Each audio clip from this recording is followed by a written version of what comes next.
Print media, digital media के जो भी साथी यहाँ पहुँचे हैं, सबको हमारी ओर से बहुत बहुत नमस्कार, प्रणाम और बहुत बहुत शुभकामना और साथ में धन्यवाद कि आज के इस प्रमुख प्रेस वार्ता कवर देने के लिए आप सब अपना महत्वपूर्ण समय निकाले हैं। इसके लिए फिर से एक बार धन्यवाद करते हैं। आज की इस प्रेस वार्ता का मुख्य उद्देश्य है कि आप सभी जानते हैं कि अभी बिहार में 4 सीटों पर उपचुनाव हो रहे हैं। क्योंकि हम मुख्य रूप से मगध के रहने वाले हैं, इसी मगध में पैदा लिए हैं और संयोग बस इस उपचुनाव में एक सीट मगध में भी हो रहा है जो कि बेलागंज। तो ये हमारा फर्ज भी है, कर्तव्य भी है कि अपने मगध के बेहतरी के लिए, अपने क्षेत्र की बेहतरी के लिए हम एक बेहतर उम्मीदवार बेलागंज विधानसभा से दें। और इसी संदर्भ में आज इस प्रेस वार्ता का आयोजन किया गया है। बेलागंज से हम लोगों ने बतौर प्रत्याशी, राष्ट्रीय जनजन पार्टी के बतौर प्रत्याशी, हमारे शुरुआती दिनों से संघर्ष के साथी रहे, तकरीबन 10-11 वर्षों से हमारे साथ कदम से कदम मिलाकर चल रहे हैं। हमारे मातृ संगठन के महासचिव भी रहे हैं, राष्ट्रीय महासचिव, और पेशे से इंजीनियर हैं। इंजीनियर उत्तम शर्मा जी, जो कि बेलाडीह के ही रहने वाले हैं, इनको प्रत्याशी बनाने का निर्णय लिया गया है और आज आप सबों के सामने इनके नाम की हम घोषणा करते हैं। यदि आपके तरफ से कोई सवाल है। चुनाव लड़ चुके हैं इंजीनियर उत्तम शर्मा जी पहली बार चुनाव लड़ रहे हैं। इनकी धर्मपत्नी पिछली बार बेलागंज क्षेत्र से ही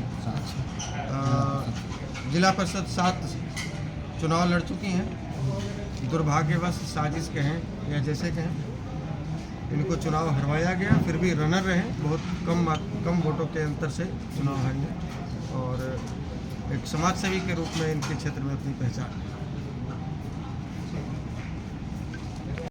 सबसे पहले तो अपने राष्ट्रीय जनजन पार्टी के राष्ट्रीय अध्यक्ष और जितने संस्थापक सदस्य का मैं आभार व्यक्त करता हूं कि इस बेलागंज उपचुनाव के लिए हमें उम्मीदवार के रूप में घोषित किए हैं। और आप लोग देख रहे हैं कि पिछले 30-35 वर्षों का जो बेलागंज क्षेत्र का जो स्थिति है, बदहाल है, फटहाल है। किसान मजदूर की स्थिति को आप देख सकते हैं। पिछले 10 वर्षों से हम लोग खेत खलिहान दूरा दलान पे हमने घूमने का प्रयास किया है और चूँकि बताए हुए कि हमारी पत्नी जिला परिषद की चुनाव लड़ी है बेलागंज 7 नंबर से, जिला परिषद 7 से, और हम दूसरे नंबर पर थे और साजिश का शिकार हुए थे, सबको पता है इस बात को। और जनता के बीच में हम जाएंगे और आशीर्वाद मांगेंगे। इस बार वंशवाद की राजनीति बेलागंज में नहीं चलेगा, क्योंकि जनता बदलाव के मूड में है। आप देख ही रहे हैं प्रत्याशी किन्हें बनाया गया है।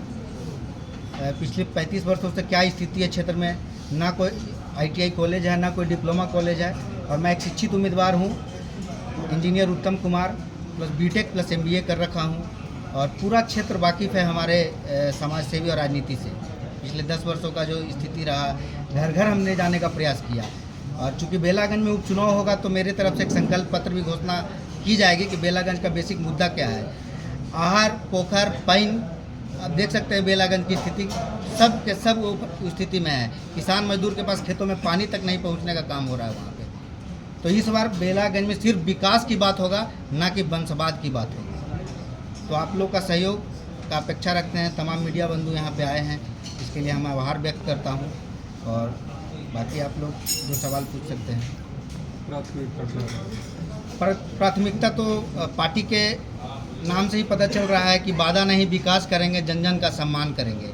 तो जन जन के बीच में जाएंगे, गरीबों के बीच में जाएंगे, किसानों के बीच में जाएंगे, मजदूरों के बीच में जाएंगे, और उनके जो दिल में दर्द है और जो माथे पे जो पसीना है उनका, उस चीज़ को समझने का काम इंजीनियर उत्तम कुमार पिछले 10 वर्षों से किया है बेलागंज में। तो इस बार जनता के बीच में जाएंगे और हमारा तो बेसिक जो संकल्प पत्र का 3-4 मुद्दा बेसिक रहेगा कि बेलागंज हो गया चाहे चाकन हो गया, दोनों क्षेत्र को आप देखेंगे तो 100 गाँव से सुदूर इलाकों से जुड़ा हुआ है।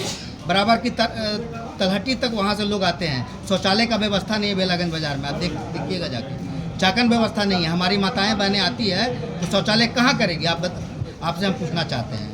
आप नहर और पोखर किसानों से बात करके देखिए, 100 नहर और पोखर वही स्थिति में है। और ये तो हम लोग का परंपरागत सीट है। 80 से 85 हमारे श्रद्धेय शत्रुघ्न बाबू यहाँ से विधायक रहे हैं हमारे समाज के, और 85 से 90 माननीय अभिराम बाबू हमारे अभिभावक रहे हैं 90 में। 2005 तक हमने चुनाव इस क्षेत्र में लड़ने का काम किया है, और लोगों को हम लोग मौका भी दिए हैं। तो 4 से 5 बार मुस्लिम समाज को भी हम लोग वोट देने का काम किए थे, तो 4 बार हम लोगों ने दान देने का काम किया है। तो उन लोगों से भी हम वो करते हैं, उम्मीद करते हैं कि वो हमको एक बार हमको भी आप आगे बढ़ाने का काम कीजिए, क्योंकि 4 बार आपको हमने मौका दिया है, 5वीं बार हमको प्रयास कीजिए। आपके समाज का बच्चा है, बेला का नेता वही होगा जो बेला का होगा, जो बेला से बिलोंग करेगा, जो बेला क्षेत्र से बिलोंग करेगा, बाहरी वालों को यहाँ नहीं चलेगा। जो बेला का बेटा होगा वही बेला का नेता होगा। इस बार जनता चुनाव लड़ रही है और देखिएगा इस बार बदलाव होकर रहेगा।